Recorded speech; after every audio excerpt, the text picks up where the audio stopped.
നിങ്ങൾക്ക് എല്ലാവർക്കും മിസാസ് കിച്ചണിലേക്ക് സ്വാഗതം. ഇന്ന് നമ്മൾ 2 ഏത്തപ്പഴവും 2 കോഴിമുട്ടയും വെച്ചിട്ട് കൊച്ചിക്കാരുടെ ഒരു അടിപൊളി പലഹാരം ഉണ്ടാക്കാൻ പോകുന്നത്. കുട്ടികൾക്കും മുതിർന്നവർക്കും ഒരുപോലെ ഇഷ്ടപ്പെടുന്ന മുട്ടക്കായ ഉണ്ടാക്കാനായിട്ട് നമുക്ക് 10 മിനിറ്റ് പോലും ആവശ്യമില്ല.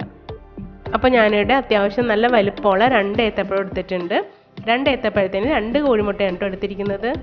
ഇനി ഏത്തപ്പഴം ചെറുതാണെങ്കിൽ 3 ഏത്തപ്പഴം എടുക്കാൻ 2 കോഴിമുട്ടയ്ക്ക്. ഈ പഴം അത്യാവശ്യം നന്നായിട്ട് പഴുത്തതാണ്. ഇനി പഴുപ്പ് കുറഞ്ഞാലും പഴുപ്പ് കൂടിപ്പോയാലും കുഴപ്പമില്ല. 2 പഴവും അത്യാവശ്യം വലിയൊരു ഫ്രൈ പാനിൽ നമുക്ക് കട്ട് ചെയ്തിട്ട് കൊടുക്കാം. ചെറുതായിട്ട് വേണം കട്ട് ചെയ്യാനായിട്ട്. ഒന്ന് നിരത്തി വെച്ചതിന് ശേഷം നമുക്ക് ലോ ടു മീഡിയം ഫ്ലെയിമിൽ ഇതൊന്ന് വാട്ടിയെടുക്കണം. അപ്പോൾ അതിനായി കുറച്ച് വെളിച്ചെണ്ണ ഒഴിച്ചു കൊടുക്കാം. പഴം നമുക്ക് ചെറുതായിട്ടൊന്ന് മൊരിയിച്ചെടുക്കണം. അപ്പോൾ ഇതിന് നമുക്ക് വഴറ്റിക്കൊണ്ടിരിക്കേണ്ട ആവശ്യമില്ല കേട്ടോ. വഴറ്റിക്കൊണ്ടിരിക്കുമ്പം ഒരുപാട് ടൈം എടുക്കും ഇതൊന്ന് വഴന്ന് കിട്ടാനായിട്ട്. അപ്പോൾ നമുക്ക് ഇതുപോലെ വെളിച്ചെണ്ണ ഒഴിച്ചു കൊടുത്തിട്ട് ഒന്ന് ചുറ്റിച്ചു കൊടുക്കാം. എന്നിട്ട് ലോ ടു മീഡിയം ഫ്ലെയിമിൽ തന്നെ വയ്ക്കാം. ഒരു 3-4 മിനിറ്റ് വെച്ചതിന് ശേഷം നമുക്കിതൊന്ന് മറിച്ചിട്ട് കൊടുക്കാം. ഒരുപാട് വെളിച്ചെണ്ണ ഒഴിച്ചു കൊടുക്കേണ്ട ആവശ്യമില്ല കേട്ടോ. 2 മുതൽ 3 ടേബിൾ സ്പൂൺ വരെ ഒഴിച്ചു കൊടുത്താൽ മതിയാകും. ഇനി ഇതിലേക്ക് നമുക്ക് കുറച്ച് അണ്ടിപ്പരിപ്പ് ഇട്ട് കൊടുക്കാം. ഒന്ന് ക്രഷ് ചെയ്തിട്ടാണ് ഇട്ട് കൊടുത്തത്. അപ്പോൾ പഴത്തിൻ്റെ ഒപ്പം അണ്ടിപ്പരിപ്പും നമുക്ക് ചെറുതായിട്ടൊന്ന് മൊരിഞ്ഞ് കിട്ടും. നിങ്ങൾക്ക് കിസ്മിസ് ഇഷ്ടമാണെങ്കിൽ അത് ഇട്ട് കൊടുക്കാവുന്നതാണ്. ഈ സമയത്ത് കിസ്മിസും അണ്ടിപ്പരിപ്പും ചേർക്കണമെന്ന് യാതൊരു നിർബന്ധമില്ല. നിങ്ങളുടെ കയ്യിലുണ്ടെങ്കിൽ മാത്രം ചേർത്ത് കൊടുത്താൽ മതി. 2 മിനിറ്റ് ഇതുപോലെ വെച്ചതിന് ശേഷം നമുക്ക് വേണമെങ്കിൽ 1-2 ഒന്ന് മറിച്ചിട്ട് നോക്കാം. മൊരിഞ്ഞു തുടങ്ങിയൊന്ന് മറിച്ചിട്ട് കൊടുക്കാം. മൊരിഞ്ഞെങ്കിൽ നമുക്ക് എല്ലാം ഒന്ന് മറിച്ചിട്ട് കൊടുക്കാം. അല്ലെങ്കിൽ 1-2 മിനിറ്റും കൂടെ ഒന്ന് വെയിറ്റ് ചെയ്യാം. വഴറ്റി ഇത് മൊരിച്ചെടുക്കുമ്പം ഞാൻ നേരത്തെ പറഞ്ഞ പോലെ ഒരുപാട് ടൈം എടുക്കുമ്പോൾ ഇത് വഴന്ന് കിട്ടാനായിട്ട്. മാത്രമല്ല ഇത് കുഴഞ്ഞു പോകാനും പഴം വല്ലാണ്ട് കുഴഞ്ഞു പോകാനും സാധ്യതയുണ്ട്. ഇങ്ങനെ എടുക്കുമ്പം വളരെ എളുപ്പമായിരിക്കും കേട്ടോ. അപ്പം ഇതുപോലെ തന്നെ നിങ്ങളൊന്ന് ട്രൈ ചെയ്ത് നോക്കണം കേട്ടോ. ഇതിപ്പോൾ ഏതാണ്ട് 4 മിനിറ്റ് ആയിട്ടുണ്ട്. നമുക്കിതൊന്ന് മറിച്ചിട്ട് നോക്കാം. ഇതൊരു സൈഡ് നമുക്ക് പെട്ടെന്ന് തന്നെ മൊരിഞ്ഞ് കിട്ടിയിട്ടുണ്ട്. നമ്മളെടുക്കുന്ന ഫ്രൈ പാൻ അനുസരിച്ചും പിന്നെ ഫ്ലെയിം അനുസരിച്ചൊക്കെ മൊരിയുന്ന ടൈമിലും മാറ്റം വരും കേട്ടോ. അപ്പോൾ കരിഞ്ഞിട്ടും പോവാതെ ശ്രദ്ധിക്കണേ. അപ്പോൾ മാക്സിമം പറ്റുന്നതൊക്കെ ഇതുപോലെ മറിച്ചിട്ട് കൊടുക്കുക. പിന്നെ ഓരോന്നും പിറക്കി മറിച്ചിടേണ്ട ആവശ്യമില്ല കേട്ടോ. മറിച്ചിട്ടതിന് ശേഷം പിന്നെ ഒരുപാട് നേരം നമുക്ക് വെയിറ്റ് ചെയ്യരുത്. 1-2 മിനിറ്റ് വെച്ചാൽ മതിയാകും. പാത്രമൊക്കെ നല്ല ചൂട് പിടിച്ചിരിക്കണമല്ലോ. അപ്പോൾ ഇതിൻ്റെ അടിഭാഗം പെട്ടെന്ന് നമുക്ക് മൊരിഞ്ഞ് കിട്ടും. അത് കണ്ടില്ലേ, പെട്ടെന്ന് തന്നെ നമുക്ക് മൊരിഞ്ഞ് കിട്ടി. ഇനി നമുക്കിതൊന്നും എല്ലാം നന്നായിട്ടൊന്ന് മിക്സ് ചെയ്തതിന് ശേഷം ഇതിനകത്തേക്ക് ആവശ്യത്തിന് നെയ്യ് ഇട്ട് കൊടുക്കാം.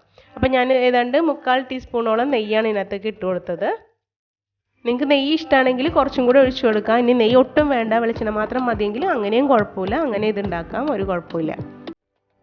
അപ്പോൾ നെയ്യിട്ടതിന് ശേഷം എല്ലാം കൂടി അല്പനേരം കൂടി ഒന്ന് വഴറ്റി കൊടുത്തിട്ട് നമുക്കിതൊന്ന് സൈഡിലേക്ക് മാറ്റി വെക്കാം. എന്നിട്ട് നടുക്കിലേക്ക് നമ്മൾ നേരത്തെ കാണിച്ച 2 കോഴിമുട്ട ഒന്ന് പൊട്ടിച്ചിട്ട് കൊടുത്തിട്ട് അത് നന്നായിട്ടൊന്ന് ചിക്കിയെടുക്കാം. അപ്പോൾ ഇതുവരെ ഈ വീഡിയോ ഇഷ്ടമായാലും തീർച്ചയായും ലൈക്ക് കൊടുത്തേക്കണം. ഈ ചാനൽ സബ്സ്ക്രൈബ് ചെയ്യാത്തവർ സബ്സ്ക്രൈബ് ചെയ്ത് തന്നെ സപ്പോർട്ടും കൂടി ചെയ്തേക്കണേ. ഞാൻ ഇടുന്ന ഈസി റെസിപ്പീസ് എല്ലാം ട്രൈ ചെയ്ത് അഭിപ്രായങ്ങൾ എനിക്ക് കമൻറ്റ് ചെയ്യണേ. ഇപ്പോൾ ഇതാ മുട്ടയൊക്കെ സെറ്റായി തുടങ്ങിയിട്ടുണ്ട്. ഇനി നമുക്ക് ഇതെല്ലാം കൂടി ഒരുമിച്ചിട്ട് വഴറ്റിയെടുക്കാം. മുട്ട നിങ്ങൾക്ക് സോഫ്റ്റായിട്ട് ഇരിക്കണം. മൊരിയണത് ഇഷ്ടമല്ല എന്നുണ്ടെങ്കിൽ നമുക്ക് ഇതെല്ലാം കൂടി 1 മിനിറ്റും കൂടി ഒന്ന് വഴറ്റിയെടുത്താൽ മതിയാകും. ഇനി നന്നായിട്ട് മൊരിഞ്ഞ് മുട്ടയും വരണം എന്നുണ്ടെങ്കിൽ എല്ലാം കൂടി ഒരു 2-3 മിനിറ്റും കൂടെ നമുക്ക് വഴറ്റിയെടുക്കേണ്ടി വരും. ഫ്ലെയിം ഓഫ് ചെയ്യുന്നതിന് മുമ്പ് 1-2 ചെറുപയും കൂടി ചേർക്കാനുണ്ട്. അപ്പോൾ ഇനി വേണ്ടത് നമുക്ക് പഞ്ചസാരയാണ്. അപ്പോൾ ഇതിനകത്തേക്ക് ഞാൻ 2 ടേബിൾ സ്പൂൺ പഞ്ചസാര ചേർത്ത് കൊടുക്കുന്നുണ്ട്. അത്യാവശ്യം നല്ല മധുരം ഉണ്ടായിരുന്നിട്ട് ഈ 2 ടേബിൾ സ്പൂൺ ചേർത്ത് കൊടുത്തപ്പോൾ. ഇനി നിങ്ങൾക്ക് മധുരം ഒട്ടും വേണ്ട, പഴത്തിൻ്റെ മധുരം മാത്രം മതി എന്നുണ്ടെങ്കിൽ പഞ്ചസാര ഒഴിവാക്കാൻ ചേർക്കേണ്ടതില്ല കേട്ടോ. പഞ്ചസാര ചേർത്തിട്ട് എല്ലാം കൂടി ഒന്നുകൂടി മിക്സ് ചെയ്തതിന് ശേഷം നമുക്കിതിനകത്തേക്ക് ഏലക്കാപ്പൊടി ചേർത്ത് കൊടുക്കണം. അപ്പോൾ 3 ഏലക്ക കുറച്ച് പഞ്ചസാരയിലിട്ട് പൊടിച്ചെടുത്താണിത്. അതും കൂടി ചേർത്ത് കൊടുത്തിട്ടുണ്ട്. ഒന്നും കൂടി നന്നായിട്ട് മിക്സ് ചെയ്തതിന് ശേഷം നമുക്ക് ഫ്ലെയിം ഓഫ് ചെയ്യാം. ഫ്ലെയിം ഓഫ് ചെയ്തതിന് ശേഷം 1-2 മിനിറ്റും കൂടി നമുക്ക് ഈ പാത്രത്തിൽ തന്നെ വയ്ക്കാം. ഇടയ്ക്കൊന്ന് ഇളക്കി കൊടുത്താൽ മതി. അപ്പോൾ ഒന്നും കൂടി ഇതിൻ്റെ കളറ് മാറി വന്നോളും. എന്നിട്ട് നമുക്ക് ചൂടോടുകൂടി തന്നെ ഇത് സെർവ് ചെയ്യാം. ഇത് നല്ല അടിപൊളി രുചിയാണ്. ഇതിൻ്റെ രുചി നമുക്ക് പറഞ്ഞറിയിക്കാൻ പറ്റില്ല. അപ്പോൾ ഇത് ഉണ്ടാക്കാത്തവരൊന്ന് ഉണ്ടാക്കി തന്നെ നോക്കണേ. മുട്ടക്കായക്ക് പല പ്രദേശത്തും പല പേരാണ്. അപ്പം നിങ്ങളുടെ പ്രദേശത്ത് ഇതിനെന്തെന്നാണ് വിളിക്കുന്നത് എനിക്ക് കമൻറ്റ് ചെയ്യണം. അപ്പോൾ തീർച്ചയായും നിങ്ങളിത് ഉണ്ടാക്കി നോക്കിയിട്ട് നിങ്ങളുടെ അഭിപ്രായങ്ങളും നിർദ്ദേശങ്ങളും തീർച്ചയായും എനിക്ക് കമൻറ്റ് ചെയ്യണം. ഈ വീഡിയോ നിങ്ങളുടെ ഫ്രണ്ട്സ് ആൻഡ് ഫാമിലിക്ക് ഒന്ന് ഷെയറും കൂടെ ചെയ്തേക്കണേ. താങ്ക്